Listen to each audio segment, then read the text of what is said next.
Hi, and welcome to another Average Joe Hockey Report. In this video, we talk about New York Rangers defenseman Tony DeAngelo. DeAngelo was just put on waivers, which is yet another indicator as to how DeAngelo's season has gone so far. There are many signs pointing towards DeAngelo not only parting ways with the Rangers, but who knows if another team is willing to bring him in. Let's read the article from the Bleacher Report. Before we read the article from the Bleacher Report, do feel free to say if the Bleacher Report is a credible source of information, for one. However, I'd like to point out as well that there's been many other news sources that have reported on Tony DeAngelo in the past and on his behavior and whatnot. All right, let's read the article now. The New York Rangers reportedly put Tony DeAngelo on waivers after the defenseman got into an altercation with goalie Alexander Georgiev on Saturday night, according to Rick Carpaniello of The Athletic. I'd like to add to it. Hold on a sec. No, actually, I'll go back. The incident came after the 5-4 overtime loss to the Pittsburgh Penguins, with the two players separated after an altercation in the tunnel leading up to the locker room. There's also been rumors that in a tweet that Chris Kreider not only separated the two, but apparently punched DeAngelo in the face. Anyways, keep going. DeAngelo didn't practice with the team Sunday and was waived, per Greg Joyce of the New York Post. New York Rangers head coach David Quinn said, "It's a decision that we made as an organization. This isn't about the one incident. It's not about one thing. This is a situation where the organization felt was best at this current time. We'll see how the situation plays out." It could have been the last straw for a player who was already benched earlier this year for a needless unsportsmanlike conduct penalty. Yes, DeAngelo was given a penalty, skated to the penalty box, and slammed the penalty box door, which led to more punishment and led to him being a healthy scratch and even out of the lineup for 2 games or so, whatever.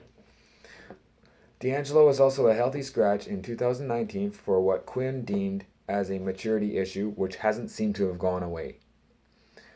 DeAngelo is also a problem off the ice, apparently. Salim Nadim Vali, sorry, I don't know how to say his name, of TSN noted that the 25-year-old has been involved in controversies off the ice as well. Here's his tweet. "With Tony DeAngelo's NHL future up in the air, it's worth talking about how the New York Rangers enabled and promoted him in the past 4 years, despite knowing his history of racist comments and current problematic behavior that includes COVID denials and that the American election is rigged." Now, Now, it is noted that DeAngelo's a Trump supporter, but I don't necessarily care about that. The only reason I'm wanting to talk about this is just because, this is stuff that has showed up on his Twitter or whatever, and could be noted as a distraction towards the team. That's the only reason why I'm talking about it. Otherwise, I'd rather not necessarily talk about politics or who supports what or whatnot. The 2014 first-round pick has showed promise as a player, finishing last season 4th among the team with 53 points. His 38 assists tied for 9th in the NHL among defensemen. DeAngelo has been off to a slower start this season with just 1 assist and no goals in 6 games with a -6 rating, which I don't care about that.